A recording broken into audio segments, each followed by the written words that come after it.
Olá, querido estudante da Rede Estadual de Minas Gerais. Eu sou a professora Adelina Azevedo, professora de Química, e é um prazer muito grande estar aqui com vocês novamente no ano de 2022. Está comigo a professora Suzana. Olá, querido estudante. Eu sou a professora Suzana Apolinário, professora de Física. E conosco hoje está a intérprete de Libras, Márcia Moura. Vamos começar uma aula interdisciplinar. Como vocês viram, uma professora de Química e uma professora de Física. Então, o tema da nossa aula hoje é a origem do universo. E como a professora Suzana falou, nós estamos começando o novo ensino médio.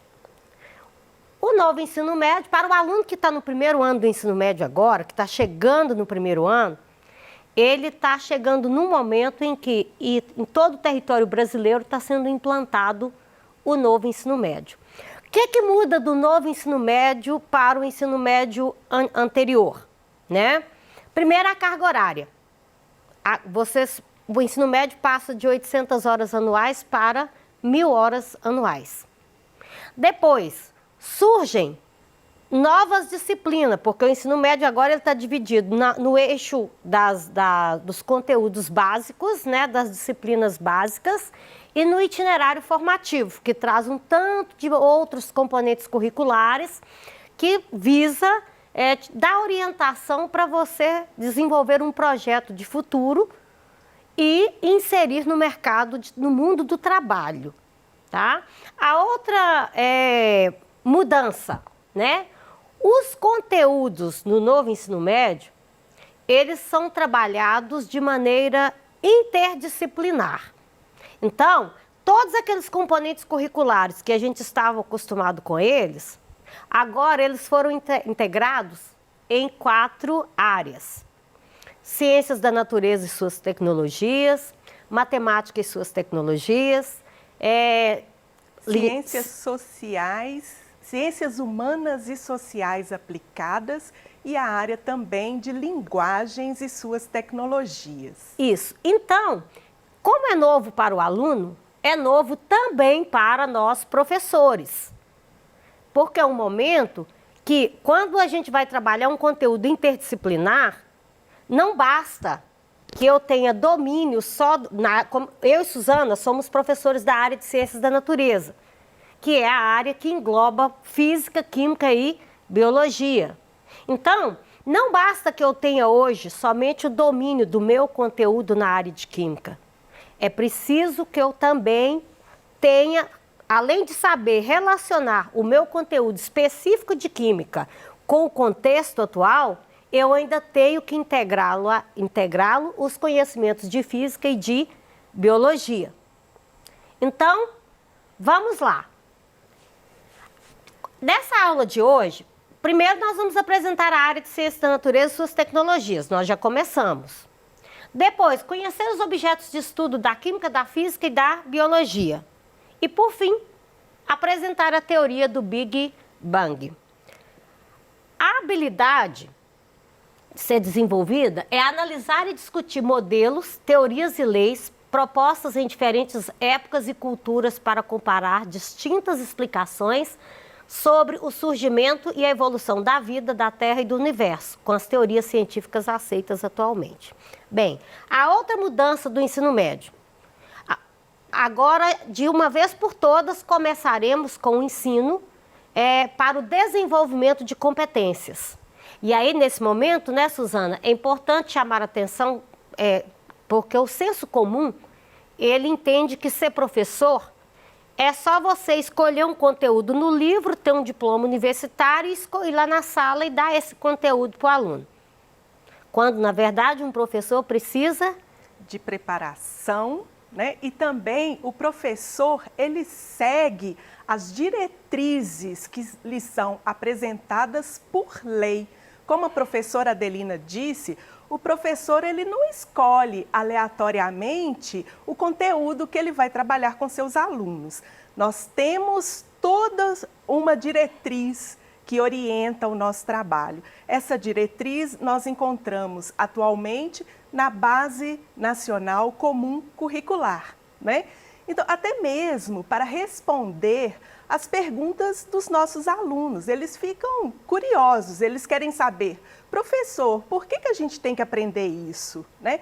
Por que você está nos ensinando esse conteúdo? Então, nós queremos deixar claro que nós temos leis que regem o nosso trabalho, a nossa prática pedagógica. E quando a gente fala no ensino baseado por competência, né?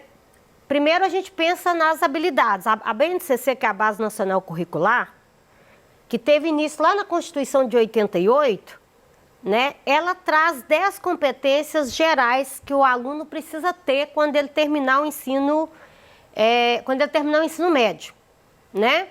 Essas competências, elas são formadas por habilidades e tem um conjunto de habilidades a ser desenvolvidos em cada área e em cada conteúdo que precisa ser trabalhado com os alunos. Por exemplo, nessa aula de hoje, a gente vai trabalhar essa habilidade, que é uma habilidade da área de ciências da natureza. Então, quando a gente lê o seguinte. Aqui, nós temos, quando você lê ensino médio aqui, ó. O lapisinho aqui, no Cadê? lapisinho. Achei, obrigada. Quando a gente lê aqui, ó, primeiro que toda habilidade ela tem um código. Então, esse é M em ensino médio. Se fosse ensino fundamental, seria F. Esses dois números aqui, ó, indica que essa habilidade tem que ser desenvolvida nos alunos, né, do primeiro ano do ensino médio ao terceiro ano do ensino médio. Essas 3 letras aqui é o código, é a área. No caso, ciências da natureza e suas tecnologias. E é o número da habilidade, que é a habilidade 201. E você tocou num assunto que vale a pena ressaltar aqui. Quando a gente fala que a habilidade ela é trabalhada do primeiro ao terceiro ano, isso significa que essa habilidade será desenvolvida ao longo do ensino médio. Isso não significa que em uma aula apenas a gente consiga esgotar essa habilidade. É preciso que se trabalhe essa habilidade durante toda a fase do ensino médio, todas as etapas do ensino médio. Bom, então, só para complementar a fala da Suzana, primeiro toda habilidade, a primeira parte dela é um verbo. Então, a gente começa aqui, ó. Analisar e discutir modelos, teorias e leis. A partir de quê? Das explicações que surgem, que explicam o surgimento da evolução da vida, da Terra e do universo. Aí é onde entra física, química e biologia, que são os objetos do conhecimento, né? Para no final, você saber... Para no final você saber fazer essa análise com as teorias que são aceitas atualmente, né? E no caso específico, que é a última que nós vamos falar aqui, ó, que é a teoria do Big Bang, né? Que é uma teoria científica atualmente aceita que vai explicar aí a origem e a evolução do universo, que é o tema da nossa aula. Bom, então, por falar, né, em teoria do Big Bang, o que é uma teoria? Bom, uma teoria é uma explicação que se procura dar para um determinado fenômeno. Mas essa explicação, ela é elaborada com base no método científico. Portanto, a teoria do Big Bang é a mais aceita atualmente, inclusive recentemente, na década de 60, ela foi comprovada. Podemos dizer que essa teoria foi, inclusive, comprovada. Mas que teoria é essa? Bom, tudo começou na década de 20, século passado, nos anos 1920, quando um astrônomo norte-americano, observando o comportamento de galáxias, ele trabalhava no seu observatório e o trabalho dele era investigar o comportamento das galáxias. Então, dessa investigação, ele percebeu que as galáxias estavam afastando-se umas das outras. Então surgiu aí aquela questão: se as galáxias estão afastando-se, significa que o universo está expandindo-se.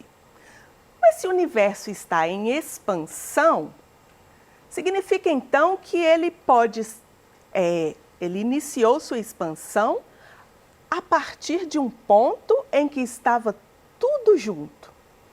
Bom, e essa foi a questão da época.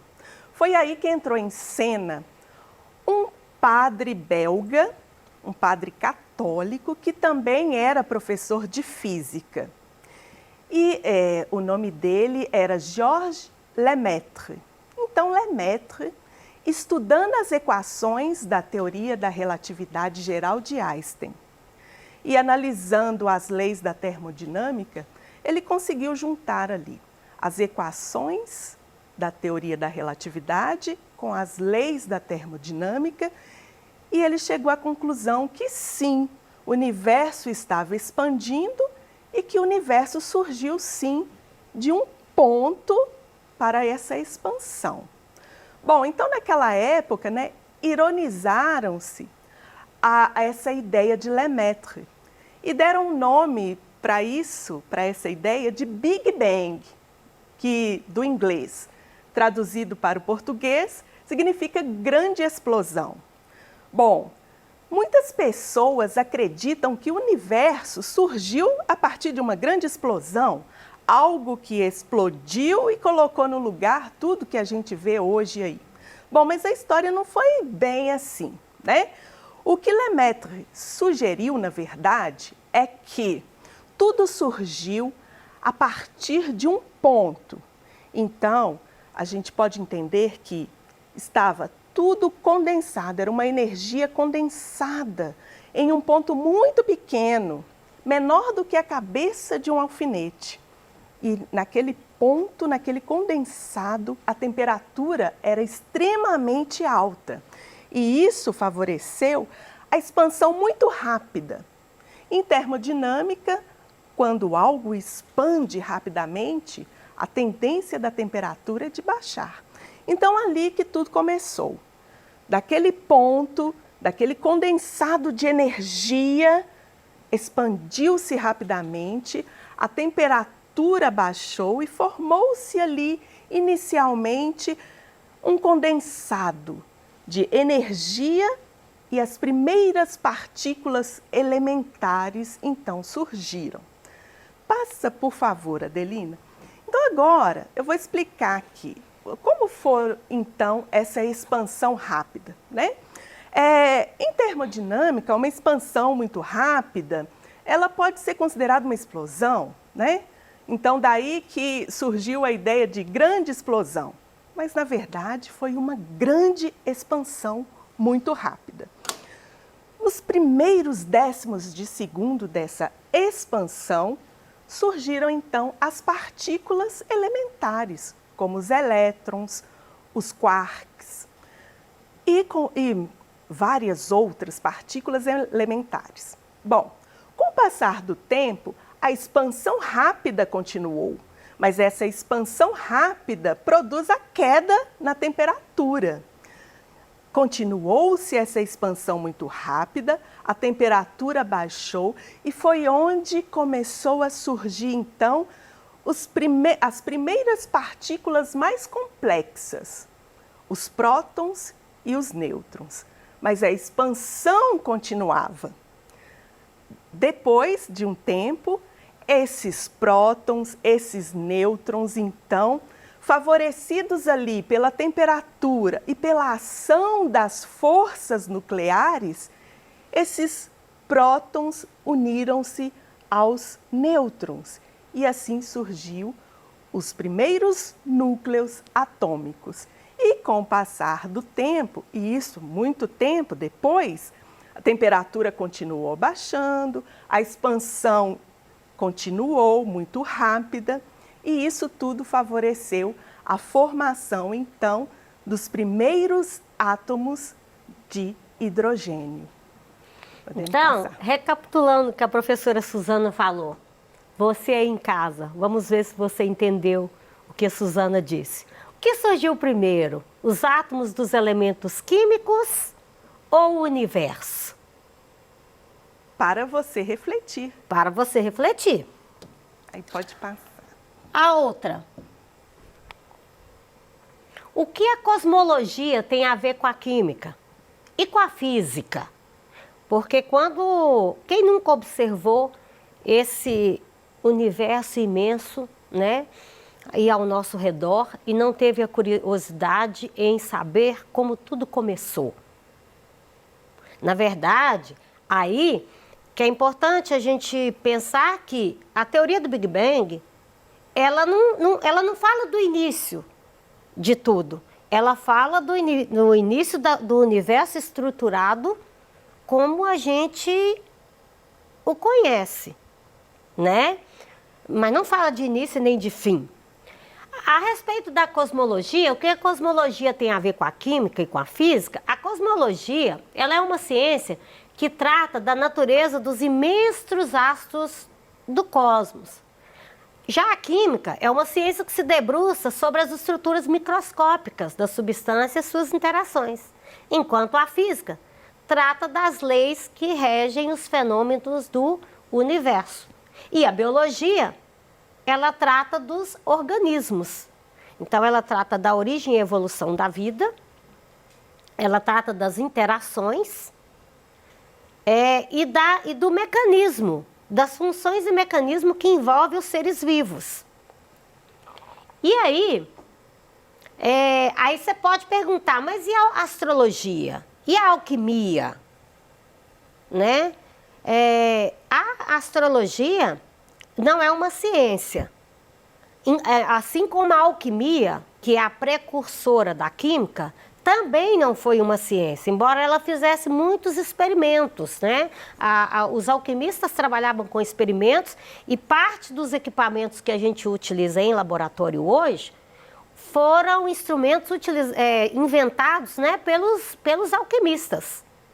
Mas por que a alquimia não é uma ciência? Porque ela não segue o método científico, ela não segue o rigor da metodologia científica. Então surge aí uma pergunta. O que existia antes do Big Bang? Bom, essa pergunta foi feita ao professor britânico, físico e cosmólogo Stephen Hawking. O professor Neil deGrasse Tyson, em seu programa Star Talk, perguntou para o professor o que havia antes do Big Bang. Bom, Stephen Hawking, então, respondeu o seguinte: as leis da física não são capazes ainda de explicar o estado antes do Big Bang.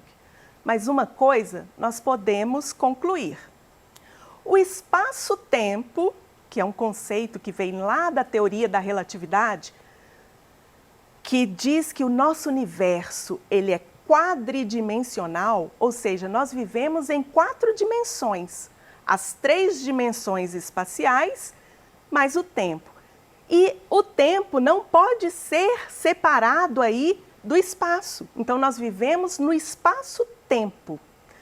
O espaço-tempo, assim como nós o conhecemos, surgiu no Big Bang. Então, não faz sentido falar em tempo antes do Big Bang. Quanto tempo existia aquele condensado ali, infinitamente pequeno de energia? Nós não sabemos.